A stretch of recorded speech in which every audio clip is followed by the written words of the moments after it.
So you still don't believe in voter fraud, do you? Well, I've got someone here who has a thing or two to say about that. This is Mr. X, a voter counter from Reno, Nevada. Me and him are gonna blow the roof off this whole conspiracy. We're gonna prove that Donald Trump was cheated. And... Hey, you're gonna disguise my voice, right? I have a very distinct voice. I don't want people recognizing it.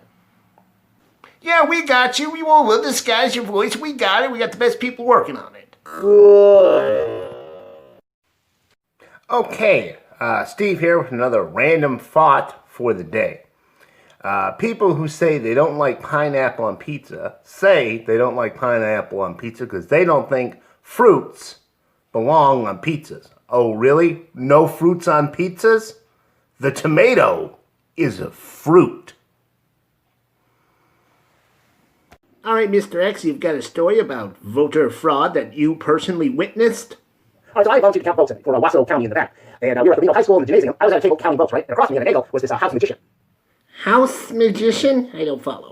Okay, well, the casinos here in Reno, they have magicians in their entertainment division. And I can tell this magician because he had on a dark tuxedo, a white ruffled shirt, red bow tie, and most importantly, he had this huge black silk top hat, right? So I was kind of watching this guy, and I could see that he had his handkerchief he kept wiping his forehead with. And I'm like, why is he wiping his forehead? It's not that hot in here, the AC's going. I thought it was pretty nice, right? And I realized he would put his hand down over some of the votes, the ballots, and he, didn't even wipe his hand. I realized the pile where Trump was getting smaller and smaller. He was taking those ballots, hiding them on the handkerchief, bringing them up, and putting them under his top hat.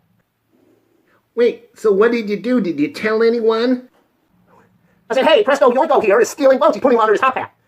Well, the deputies came over, and they made him take off his top hat. And did you find those votes for Trump underneath? No, the votes were gone. He had turned them into a rabbit.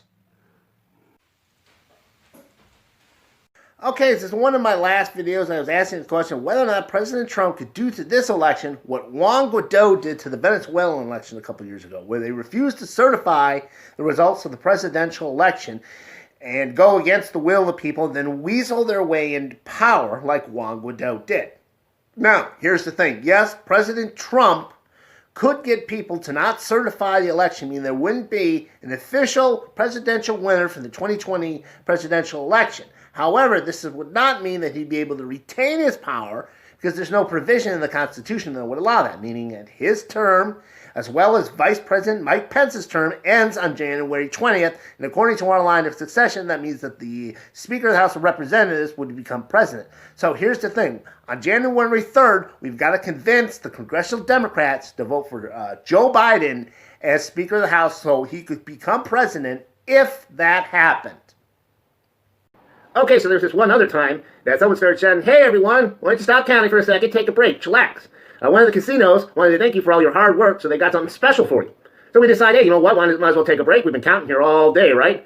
So we go up front, and there's a big cake that I guess we were going to eat, to thank us. And there's all these flamingo dancers, these chorus line dancers we have here in Reno, big women with, the busty brassieres and the giant feathery hats. Well, they wanted to thank us, so they started putting on a little show, doing their high kicks and whatnot. Now, most of the guys there, they're staring at these flamingo dancers. They're completely transfixed, drool's coming out their mouth. Well, I'm a men's rights activist, so I wasn't going to be seduced. I started getting bored. I look at the cake just out of the corner of my eye, and I start seeing movement, right? Something had popped open the top of it. It was a hollow cake, and out came all these little midgets. And they started running behind us. Everyone else is, transfixed on those damn flamingo dancers. Meanwhile, all these midgets start running through the tables, picking up all the votes for Trump. And then they hop back into their damn cake. Well, I started telling people about it, but they started cutting into the cake. It was like a regular cake. They must have had some help from their magician friends. But yeah, they are stealing the votes using flamingo dancers and midgets and cakes. That's right! You're at Nickelback TikTok, also known as Nick Bot. If your For You page puts you here, that's because you're a fan of Nickelback. You might not even know it. You might be in complete denial, but the algorithm doesn't lie. You belong here at Nick Bot. Nickelback TikTok. May God save your soul. Hold on, I'm getting a text message here. I'm going to take a look at it.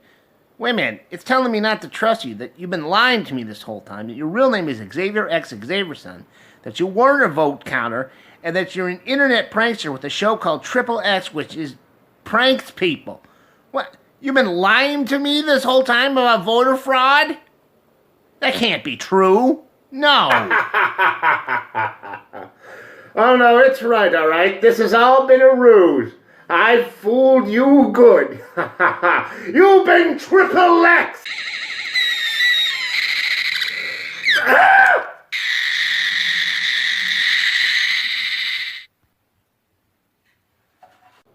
No, you're the one who's been X'd out.